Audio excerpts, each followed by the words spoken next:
இன்றே டவுன்லோட் செய்து உங்கள் ஃபேவரட் ஷோக்களை என்ஜாய் பண்ணுங்க. பண்றதெல்லாம் பண்ணிட்டு என்ன முறைச்சு பாக்குறியா? காலையில பெரிய இவ மாதிரி ஆதி கூட கிளம்பி தனியா கூட்டிட்டு போற. இப்போ இந்த நிலைமையில அவரை கொண்டு வந்து விட்டுருக்க.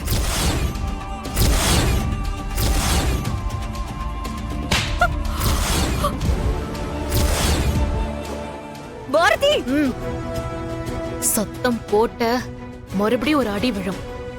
நீ இப்பெல்லாம் அடிக்கடி வாங்கிட்டு இருக்க. அப்போ உனக்கு அறிவு வரல? நீ திருந்தவே மாட்டியா? பாரதி, நீ ரொம்ப ஓவரா போற. நான் ஓவரா போகாம இருக்கிறது தான் தப்பா இருக்கு. ஹாஸ்பிட்டலா இருக்குன்னு பாக்குறேன். இல்லன்னா நீ பண்ண வேலைக்கு உன்னை இங்கேயே கொன்னு போட்டிருப்பேன். இது பாரு, உன்கிட்ட நான் வேலை பாக்குறேன், அவ்வளவுதான். அதுக்காக நீ என்ன பண்ணாலும் பார்த்துட்டு சும்மா இருப்பேன்லாம் அர்த்தம் கிடையாது. நாங்க டாக்டரை பார்க்க போனப்ப அவர் எல்லாத்தையும் மாத்தி சொன்னப்பவே இதுக்கெல்லாம் பின்னாடி நீதான் இருப்பேன்னு எனக்கு நல்லாவே தெரிஞ்சு போச்சு. அதுக்கப்புறமும் நீ அடங்கலல்ல. ஆதிய நீ லவ் பண்றன்னு சொல்லிட்டு இருக்க. லவ் பண்றவங்கள அடிச்சு போடுறதுக்கு ஆள் அனுப்புறது என்ன மாதிரியான லவ்?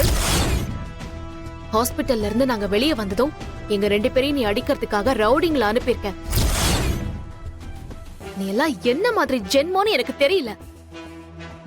கொஞ்சம் கூட யோசிக்கவே மாட்டியா? ஆதிய கல்யாணம் பண்ணிக்கணும்னு ஒத்த கால நிக்கிற. ஆதிக்கு ஏதாவது ஆயிடுச்சுன்னா அப்புறம் வேற யாரு கல்யாணம் பண்ணிப்ப?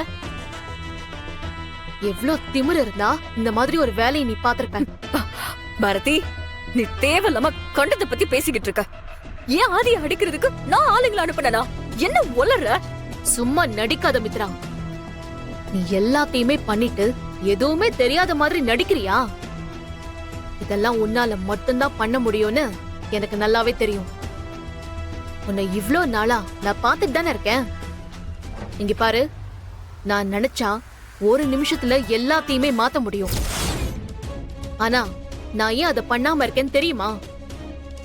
நான் ஏதாவது பண்ண போய் ஆதிக்கு அதனால ஏதாவது பிரச்சனை வந்துருமோன்னு ஒரே ஒரு காரணத்துக்காக தான் நான் வாயை மூடிட்டு சும்மா இருக்கேன். அதை அட்வான்டேஜா எடுத்துக்கிட்டு நீ ஆட்டம் போட்டுக்கிட்டே இருந்த, அப்புறம் நான் வேற மாதிரி உன்னை டீல் பண்ண வேண்டியிருக்கும். நீ ஆதிய கல்யாணம் பண்ணிக்கோ, கல்யாணம் பண்ணாம எக்கேடோ கெட்டுப்போ, அதெல்லாம் உன் பிரச்சனை. ஆனா உன்னால ஆதியோட உயிருக்கு மட்டும் ஏதாவது பிரச்சனை வரும்னு தெரிஞ்சது, உன்னை அப்புறம் நான் உயிரோடவே விட மாட்டேன். பாரதி, பைத்திய மாதிரி பேசாத. நான் எதுக்காக ஆதி இந்த மாதிரி எல்லாம் பண்ண போறேன்? போதும் மித்ரா, உன் நடிப்பெல்லாம் பார்த்து ஏமாறதுக்கு நான் ஒண்ணு முட்டாள் இல்ல. நீ எப்ப என்ன பண்ணுவ, உனக்கு தேவையில்லாத விஷயத்த எப்படி டிஸ்போஸ் பண்ண நினைப்பேன்னு எனக்கு எல்லாமே தெரியும். ஒரு அடிக்கே உன் கண்ணும் பழுத்து போயிடுச்சே. இப்படியே ஹாஸ்பிட்டல் உள்ள போய் உன் லண்டன் பாட்டி முன்னாடி நிக்காத. உன்னதான் காரணம் கேட்பாங்க. கொஞ்ச நேரம் கழிச்சு போ.